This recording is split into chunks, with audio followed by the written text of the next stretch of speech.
Nga kreditë e llogaritë studentore, bankat tregtare në bashkëpunim me universitetet janë përpjekur gjatë viteve që të rrisin mbështetjen e tyre ndaj studentëve, duke ofruar produkte financiare të dedikuara vetëm për ta.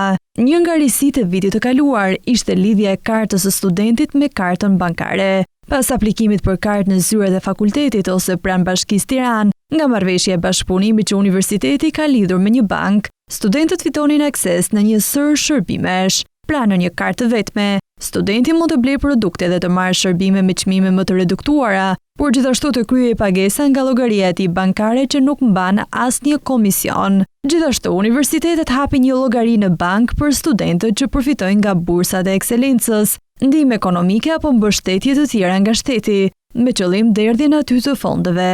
Këto llogari nuk ka nevojë për tarifë mirëmbajtje dhe hapja shoqërohet pas një kosto për studentët.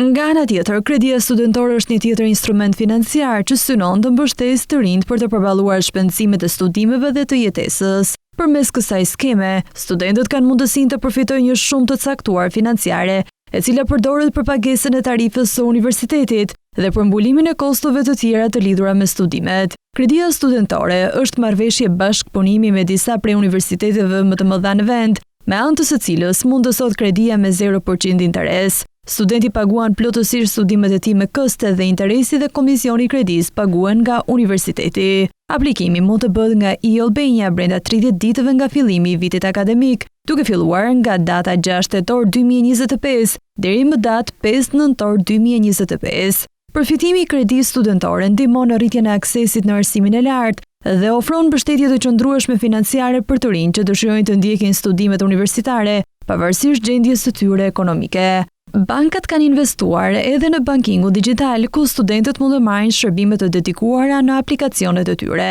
Përveç këtyre, institucionet financiare ofrojnë gjithashtu edhe mundësi që studentët të zhvillojnë praktika pranë ambienteve të tyre. Kështu, të rinjt kultivojnë një kulturë financiare që në auditore pa u bërë akoma pjesë e tregut të punës. A janë të gjitha këto të mjaftueshme?